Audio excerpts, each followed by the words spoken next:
Bonjour, le 6 février, nous pouvons faire mémoire de saint Paul Miki et ses compagnons, martyrs au Japon en 1597.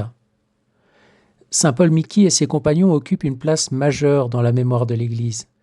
Comme premier grand martyr du Japon, témoin d'une foi jeune, ardente et déjà profondément enracinée. Né vers 1564 dans une famille japonaise convertie, Paul Miki reçut une solide formation chrétienne auprès des missionnaires jésuites, héritiers de l'élan missionnaire de saint François Xavier. Doué d'une intelligence vive et d'un talent oratoire remarquable, il entra dans la compagnie de Jésus et devint le premier jésuite japonais. Prêchant l'Évangile avec une ardeur qui touchait aussi bien les humbles que les lettrés, son annonce du Christ ne fut jamais une imitation occidentale. Elle était pleinement inculturée, portée par une sensibilité et une parole profondément japonaises. À la fin du XVIe siècle, cependant, le Japon traverse de profonds bouleversements politiques. Le pouvoir central, désireux d'unifier le pays et de limiter toute influence étrangère, voit dans le christianisme une menace. En 1587, le shogun Toyotomi Hideyoshi ordonne l'expulsion des missionnaires. L'Église entre alors dans la clandestinité. 10 ans plus tard, la persécution s'intensifie brutalement. En février 1597, 26 chrétiens, des jésuites, des franciscains, des catéchistes laïcs, des médecins, des interprètes, des pères de famille et même des enfants, sont arrêtés pour servir d'exemple. Parmi eux se trouve Paul Miki, figure déjà connue pour sa prédication. Commence alors une longue marche de supplice à travers les villes du pays destinée à intimider les foules. Les condamnés, mutilés et humiliés, transforment pourtant cette procession en chemin d'évangélisation. Ils chantent des psaumes, ils prient à haute voix et proclament leur foi. Arrivés sur une colline proche de Nagasaki, face à la mer, et symboliquement tournés vers l'Occident, ils sont crucifiés. Du haut de sa croix, Paul Miki prononce une homélie bouleversante, ultime sommet de son apostolat. Voilà ce qu'il disait.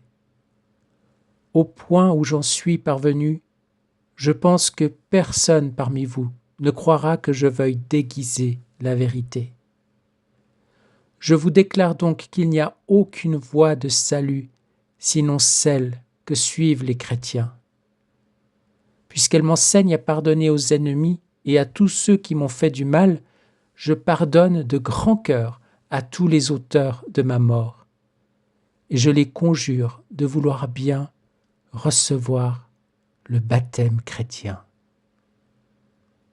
Ainsi, au cœur même de la souffrance, Paul Miki unit la confession de foi, le pardon et l'annonce missionnaire. Le martyre de Paul Miki et de ses compagnons, le 5 février 1597, marque un tournant décisif. L'Église visible est écrasée, mais la foi ne disparaît pas. Elle s'enfouit dans la terre japonaise et y demeure secrètement pendant plus de 2 siècles, portée par les chrétiens cachés. Canonisés en 1862, ces martyrs rappellent que l'Évangile peut prendre racine dans toutes les cultures et qu'aucune persécution ne peut étouffer une foi vécue dans la vérité et l'amour. Leur témoignage demeure d'une actualité saisissante. Ils proclament que la croix, loin d'être un échec, est le lieu même où la mission atteint sa fécondité suprême. En contrepoint de ce martyre édifiant de saint Paul Miki et de ses compagnons, je vous propose de lire un extrait de la 20e heure de la Passion, écrite par Louisa. Ce faisant, je précise que le terme juif perfide, qui peut choquer aujourd'hui, était une appellation ancrée dans la liturgie à l'époque de Louisa. et ce jusqu'en 1959 quand le pape Jean XXIII l'a fait disparaître de la grande prière universelle du samedi saint. Nous sommes donc à la 20e heure, de midi à 13h, et c'est la première heure d'agonie sur la croix. Louisa écrit « Mon bien crucifié, je te vois sur la croix comme sur ton trône de triomphe, en train de conquérir toutes choses et tous les cœurs, et de les attirer à toi de telle manière que tous ressentent ton pouvoir supra-humain. La nature, horrifiée par ton état, se prosterne devant toi et en silence attend des paroles de toi pour te rendre honneur et faire reconnaître ta domination. Le soleil, en pleurant, retire sa lumière, ne pouvant supporter de te voir dans cet état. L'enfer ressent de la terreur et, silencieux, attend. Tout est silence. Ta maman affligée et tes fidèles sont muets et pétrifiés à la douloureuse vue de ton humanité déchirée et disloquée. Silencieux, ils attendent une parole de toi. Ton humanité qui gît dans un océan de douleur et dans les atroces souffrances de ton agonie sur la croix est silencieuse. On craint que d'une respiration à l'autre tu ne meurs. Et quoi d'autre?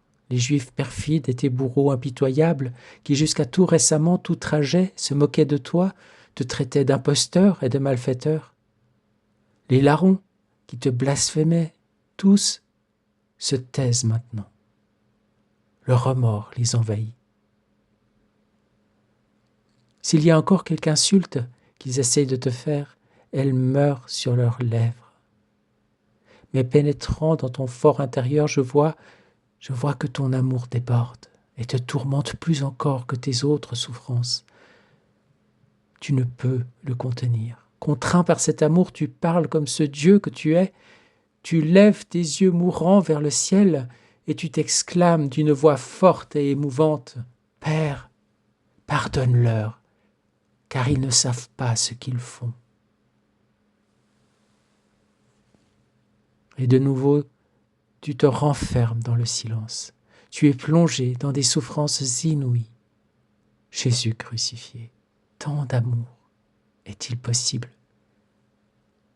Ah, après tant de souffrances et d'insultes, ta première parole en est une de pardon. Tu nous excuses devant le Père de tant de péchés. Cette parole, tu l'as fait descendre dans ton cœur après la faute. C'est toi le premier à offrir le pardon. Mais beaucoup rejettent ce pardon. Alors ton amour devient fou, car brûlant d'ardeur, il veut donner à tous le pardon et le baiser de paix. À cette parole de pardon, l'enfer tremble et te reconnaît pour Dieu. La nature et tous les hommes sont stupéfaits, ils reconnaissent ta divinité, ton amour inextinguible. Silencieux, ils attendent pour voir jusqu'où cela ira. Ce n'est pas seulement ta voix, mais aussi ton sang et tes plaies qui crient à chaque cœur après le péché « Viens dans mes bras que je te pardonne ». Le sceau de mon pardon, c'est mon sang. Ô mon aimable Jésus, répète cette parole à tous les pécheurs. Implore pour tous la miséricorde divine. Applique à tous les mérites infinis de ton sang infiniment précieux. Pour tous, continue à calmer la justice divine. Donne ta grâce à celui qui, se trouvant dans la situation de devoir pardonner, se sent incapable de le faire. Mon Jésus crucifié, durant ces 3 heures d'agonie si amère, tu veux tout accomplir. Tu es silencieux sur cette croix, mais je vois que, dans ton fort intérieur, tu veux satisfaire le Père en toutes choses. Tu le remercies à la place de tous. Tu satisfais à la place de tous. Pour tous, tu demandes pardon. et pour tous, tu implores la grâce qu'ils ne t'offensent plus jamais. L'heure se poursuit avec une magnifique prière de Louisa que je vous recommande de lire et de reprendre à votre compte. Pour aujourd'hui cependant, nous nous arrêtons ici. Seigneur, en ce jour, nous voulons te confier tout particulièrement saint Paul Miki et ses compagnons qui ont été martyrisés au Japon. Nous te confions tous les martyrs de la Sainte Église, passés, présents et futurs. Dans ta divine volonté, Seigneur, nous voulons rejoindre leurs pensées, leurs paroles, leurs actes, leurs pas, leurs gestes de charité, leurs paroles de témoignage, leurs paroles de prédication, leurs paroles de pardon. Nous voulons déposer notre je t'aime, notre je te bénis, je t'adore, je te rends grâce sur chacun de ces actes, sur chacune de ces pensées. Nous voulons déposer toutes ces personnes, toute leur vie dans ta divine volonté, Seigneur. Plonger leurs actes dans le grand bain de lumière de ta divine volonté. Nous voulons réjouir ton cœur et les réjouir, eux qui sont au ciel, par ce grand bain dans tes attributs divins, Seigneur. Et nous voulons te demander la grâce de méditer, d'avoir toujours à cœur ta passion, ta sainte passion, si précieuse, si importante, que nous ayons à cœur de méditer les heures de la passion, de les prier régulièrement, chaque jour, et d'avoir vraiment à cœur d'être toujours présent à ta passion tout au long du jour. Que nous puissions, comme saint Paul Miki, pardonner à ceux qui nous font du mal, déposer ton pardon dans le cœur de l'humanité entière.